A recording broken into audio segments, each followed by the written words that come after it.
வணக்கம் நண்பர்களே, இன்னைக்கு நம்முடைய பதிவில் எதை பற்றி பார்க்க போறோம்னா, அடுத்த ஜாமத்தில் கொலுசின் சத்தத்தோடு அம்மனே நமக்காக விரதம் இருக்கக்கூடிய அதிசய ஆலயம் தாங்க சமயபுரத்தம்மன் கோவில்.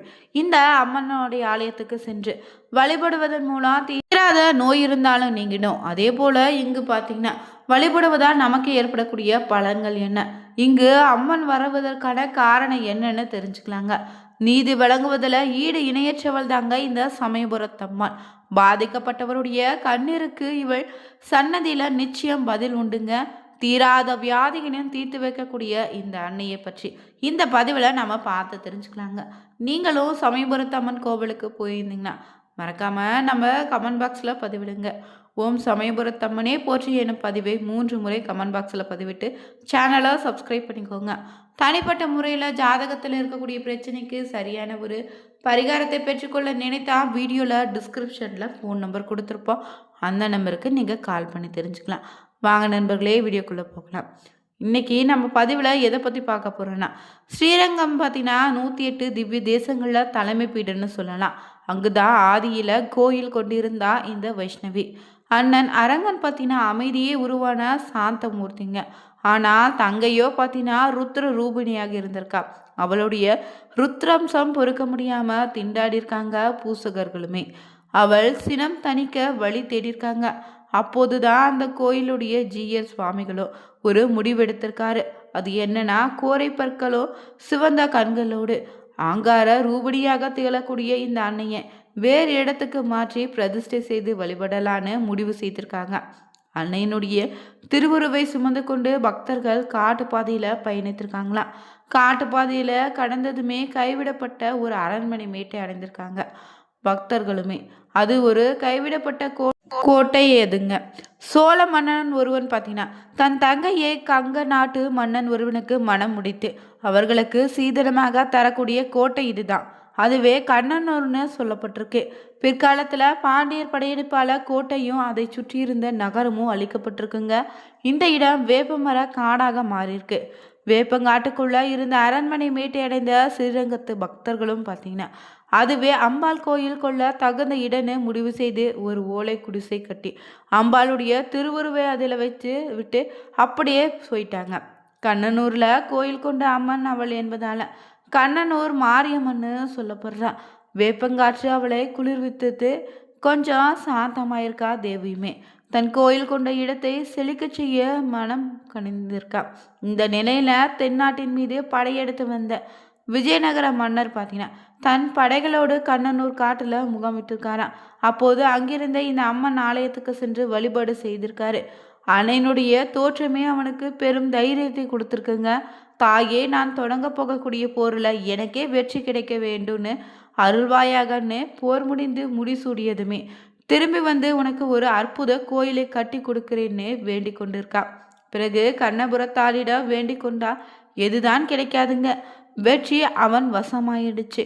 திரும்பி வந்த மன்னனுமே பார்த்தீங்கன்னா பரிவார தெய்வங்களாக விநாயகரையும் கருப்பணசாமியும் பிரதிஷ்டை செய்து கோயில் கட்டி குடமுழுக்கு விழா நடத்தி நித்திய பூஜைக்கான ஏற்பாடுகளும் செய்திருக்காரு. அதுவே மாரியம்மன் கோயில்களுக்கெல்லாம் தலைமை பீடமாக திகழக்கூடிய சமயபுரத்து மாரியம்மன் கோவிலுங்க. ஏழைகளுக்கு இறங்குபவள் அந்த தாய். நீதி வழங்குவதில் ஈடு இணையில்லவள்னு சொல்லலாம். பாதிக்கப்பட்டவருடைய கண்ணீருக்கு இங்கே நிச்சயம் பதில் உண்டுங்க. தீராத வியாதிகளை தீர்த்து வைக்கக்கூடியவள் தாங்க இந்த அன்னை. அம்மான்னு அழைத்தா ஓடி வந்து காப்பவளுங்க. கருணையின் வடிவம்னே சொல்லலாம். அதனால்தான் இன்றுமே லட்சக்கணக்கான பக்தர்கள் பற்றின அன்னையை தரிசிக்க சென்றுட்டு இருக்காங்க. இங்கு கருவறையில் அம்பாள் சுகாசினியாக காட்சி தருவா. 27 நட்சத்திரங்கள்ல ஆதிக்கங்களையும் தன்னுள் அடக்கி 27 யந்திரங்களாக திருமேனி பிரதிஷ்டை செய்து அருள் பாலிக்கிறார் சமயபுரத்தம்மா. இங்கு இவளுடைய திருமேனியே மூலிகளால் ஆனதுங்க. எனவே அன்னைக்கு அபிஷேகம் கிடையாது, உற்சவருக்கு மட்டுமே இங்கு அபிஷேகம் நடத்தப்படுது. கருவறையினுடைய பின்புற அம்மனுடைய பாதங்கள் இருக்கு. இதற்கு மலர் சூடி தீபமேற்றி வழிபடுவாங்க. இரவு நேரத்தில் அன்னை பார்த்தீங்கன்னா இங்கே சூட்சும ரூபத்தில் வலம் வருவதாக ஐதீகமாக சொல்லப்படுது. அப்படி அன்னை நகர்வலம் வருகையில் அன்னையின் கால் கொலுசு ஒலி கேட்கக்கூடிய பாக்கியம் பெற்றவங்க பார்த்தீங்கன்னா நிறைய பேர் இருக்காங்களாம். என்று அந்த கொலுசு சத்தம் அந்த அர்த்த ஜாமத்தில் கேட்குதுன்னு பக்தர்களுடைய வியப்பாக இருந்து வருதுங்க. இங்கு நோய்களுடைய அதிபதியான மாயாசுரனுமே பூலோகத்துல நோய்களை பரப்பி மக்களை துன்புறுத்த தொடங்கியிருக்கா. இதனால அன்னையினுடைய பக்தர்களும் பாதிக்கப்பட்டாங்க. இதை கண்டு கோபம் கொண்ட பார்வதி தேவியும் மாயாசுரனை வதம் செய்யும்படி தன் அம்சமான மாரியம்மனை அனுப்பி வைத்திருக்கா. மாரியம்மனும் மாயாசுரனை அவன் சகோதரர்களையும் வதம் செய்திருக்கா. பின்னர் அவர்களை பார்த்தீங்கன்னா தலையை ஒட்டியானமாக அணிந்து கொண்டு நோய்களின் கொடுமைகளிலிருந்து மக்களை காப்பாற்றி அருள்பாலித்திருக்கா. அவளே ஆதியில திருவரங்க வைஷ்ணவி தேவியாக அருள்பாலித்து பின்னர் இங்கு சமயபுரத்துக்கு வந்து மாரியம்மனாக அருள்பாலிக்கிறான்னு சொல்லப்படுதுங்க. மேலும் இங்கு சமயபுரத்தம்மன் கோவில்ல நோய் தீர்க்கும் மருத்துவச்சியாக மக்களால் வணங்கப்பட்டு வரா. இவர் சன்னதிக்கு வந்து வேண்டிக் கொண்டாலே தீராத நோயும் தீருதுங்க. துன்பங்கள் தீர அன்னையை பச்சை பட்டினி கிடந்து தவம் இருக்கக்கூடிய அதிசயம் இங்கு மட்டும்தாங்க. மேலும் இந்த கோவிலில் சிறப்பு என்னன்னா, மாசி மாதத்துல கடைசி ஞாயிற்று இங்கே பூச்சொரித்தல் விழா நடத்தப்படுது. வழக்கமாக எல்லா தலங்களிலும் பக்தர்கள் அம்பாளை வேண்டி விரதம் இருப்பது ஒரு நடைமுறை. ஆனால் இங்கு பக்தர்களுக்காக அம்மனே விரதம் இருக்கிறா. அதுதான் பச்சை பட்டினி விரதங்க. மாசி மாத கடைசி ஞாயிற்று நடைபெறுங்க பூச்சொரித்தல் திருவிழா. மேலும் இங்கு அன்றே அம்மனின் விரதம் தொடங்கினோம். பூச்சொரித்தலின் போது அம்மனுக்கு பூக்கள் வந்து குவிய தொடங்கும். விரத காலம்னா மாசி முதல் பங்குனி கடைசி ஞாயிறு வரை 27 நாட்களும் அம்பாளுக்கு ஒருவேளை மட்டும் இங்கு நெய்வேத்தியம் படைத்து வழிபடுறாங்க. அதாவது சாயிரச்சி பூஜையின் போது இளநீரும் மோர் பானகம் துள்ளுமாவை வெள்ளரி பிஞ்சின்னு மட்டும் நெய்வேத்தியமாக படைக்கப்படுதுங்க. இந்த காலத்துல ஊர் மக்களும் அம்மனுக்கு சேர்ந்து விரதம் இருக்கிறாங்க. இங்கு சமயபுரத்தில் வசிக்காமல் இருக்கலாம். ஆண்டுக்கு ஒரு முறை கூட செல்ல முடியாதவர்கள் இருக்கலாம். ஆனால் அவளை மனதார நினைத்து வழிபட்டா போதும் ஓய்வு வந்து உங்களை காப்பாற்றுவா. 27 நாட்களில் தினமும் ஒரு வேளையாவது அன்னையை நினைத்து உணவை துறந்து அவரை மனதார வழிபட்டா நம்முடைய வாழ்க்கை நிச்சயம் பார்த்தீங்கன்னா சிறப்பாக அமையுங்க. மேலும் இந்த ஆலயத்தை பார்த்தீங்கன்னா புரட்டாசியில் வரக்கூடிய மாகாளய அமாவாசை என்று இங்குள்ள அம்மன் முன்னாடி புதிய மூங்கில் தட்டு ஒன்றில் பச்சரிசியும் தேங்காய் பழம் வெற்றிலை பாக்கு காய்கறிகள் பார்த்தீங்கன்னா சமர்ப்பித்து பூஜைகள் செய்யப்படுது. இங்கு பார்த்தீங்கன்னா பிரார்த்தனையாக கருப்பு தூளி எடுத்தல் தாங்க விசேஷ பிரார்த்தனையே சொல்லலாம். குழந்தை பேர் இல்லாத தம்பதிகள் நேர்ந்து கொள்ளக்கூடிய ஒரு வேண்டுதலுங்க இது.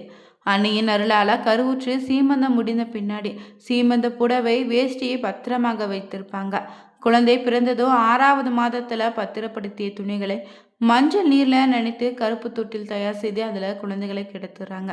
அந்த தொட்டியை பிடித்தபடியே தந்தை முன்னே செல்ல தாய் பின்தொடர 3 முறை ஆலயத்தை வலம் வந்து பிரார்த்தனை செய்கிறாங்க. துணிகளை பூசாரி எடுத்துக்கொண்டு கரும்பை பக்தர்களுக்கு விநியோகம் செய்வாங்க. இந்த கோவிலில் ஒரு சிறப்பான பிரார்த்தனை முறைங்க. ஆலயத்தில் சிறப்பான பூஜைகளாக பார்த்தீங்கன்னா சித்திரை தேரோட்டம் தைப்பூச திருவிழான்னு சிறப்பாக நடக்க இருக்கு. அந்த வகையில் 2027ஆம் ஆண்டிற்கான தைப்பூசம் வந்து கொடியேற்றம் தொடங்கியாச்சு. காலையில் உற்சவர் அம்மனுக்கு சிறப்பு அபிஷேகமும் ஆராதனை நடத்திருக்காங்க. தொடர்ந்து அம்மன் மரக்கேடயத்தில் மேலதாளங்கள் முழங்க கொடிமரம் முன்பு அருள்பாலித்திருக்காங்க. அதைத் தொடர்ந்து கொடிமரத்திற்கு சிறப்பு பூஜைகளும் செய்யப்பட்டிருக்குங்க. தொடர்ந்து மாரியம்மன் படம் வரையப்பட்ட தூணிலான கொடியை தாங்க கொடிமரத்தில் கோவில் குருக்கள் காலை 7:40 ஏற்றிருக்காங்க. அதைத் தொடர்ந்து காப்பு கட்டுதல் நிகழ்ச்சியும் நடைபெற்றிருக்கு. இதைத் தொடர்ந்து கொடிமரத்துக்கு மகா தீபாராதனை நடத்தி இரவு நேரத்தில் அம்மன் மரக்கேடயத்தில் எழுந்தருளி கோவிலை வலம் வந்து பக்தர்களுக்கு அருள்பாலிக்குது. தொடர்ந்து ஒவ்வொரு நாளும் காலையில் பல்லாக்கிலோ இரவில் பூத வாகனத்திலோ மர அன்ன வாகனம் மர ரிஷிப வாகனனே வாகனங்களில் அம்மன் எழுந்தருளி பக்தர்களுக்கு அருள்பாலிக்க இருக்காங்க. ஜனவரி 31ஆம் தேதி தெப்ப திருவிழாவும் பிப்ரவரி 1ஆம் தேதி திருக்கோயிலிருந்து அம்மன் கண்ணாடி பல்லாக்கில் புறப்பட்டு தொடர்ந்து இரவு வட திருக்காவேரி கரையில் அரங்கநாதரிடமிருந்து சீர்பெறக்கூடிய நிகழ்வும் நடைபெற இருக்கு. பிப்ரவரி 2ஆம் தேதி அம்மன் மகா அபிஷேகத்தோடு வழி நடை உபயங்கள் பார்த்தீங்கன்னா நடக்கியிருக்கு. மேலும் இந்த பதிவில் பார்த்தீங்கன்னா சமயபுரத்து அம்மனுடைய தீராத நோய்களை தீர்த்து வைக்கக்கூடிய அம்பாளாக இருக்கிறார். இந்த ஆலயத்திற்கு சென்று பார்த்தீங்கன்னா தீராத நோயால் அவதிப்படுவங்க இந்த அணியை தரிசித்து வந்தாலே நிச்சயம் பார்த்தீங்கன்னா நோய் விரைவில் குணமாகும். அதே போல் பார்த்தீங்கன்னா இங்கு அம்மை நோய் கண்டவங்க வந்து இங்கு தங்கி கோவிலில் பார்த்தீங்கன்னா தெளிக்கக்கூடிய தீர்த்தத்தை தெளித்தாலே பார்த்தீங்கன்னா அம்மை நோய் குணமாவதாக சொல்லப்படுதுங்க. இந்த பதிவில் நம்ம சமயபுரத்து மாரியம்மனுடைய மகிமை என்ன, திருவுருவத்தினுடைய சிறப்பு என்னன்னு தெரிஞ்சுக்கொண்டோம். மேலும் நீங்கள் புதியவராக இருந்தீங்கன்னா மறக்காம சேனலை சப்ஸ்கிரைப் பண்ணிட்டு கூடவே இருக்க பெல் பட்டனை கிளிக் பண்ணிக்கோங்க. தனிப்பட்ட முறையில் உங்கள் ஜாதகத்தில் இருக்கக்கூடிய பிரச்சனைக்கு சரியான ஒரு பரிகாரத்தை பெற்றுக்கொள்ள நினைத்தா வீடியோவில் டிஸ்கிரிப்ஷனில் நம்பர் கொடுத்துருப்போம். அந்த நம்பருக்கு கால் பண்ணி நீங்கள் தெரிஞ்சுக்கலாம்.